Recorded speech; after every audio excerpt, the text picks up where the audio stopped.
Hi everyone, welcome back to the channel. In this tutorial, I will show you how to find the new hidden locations on Heartfeld Island, the Valentine Cove, the place where you can use the newest road Enchant. First, just go straight to Heartfeld Island like this, and then just follow these cave signs like this.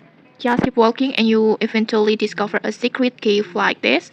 Just follow the guide over there like this, and then just turn right, and like this you will get the cave like this, and then just enter it, and then you will get the pool like this. And in here you can already start fishing like usual, and then on the left side there's another room where you can enchant your fishing rod using the brand new candy enchant stone like this on here.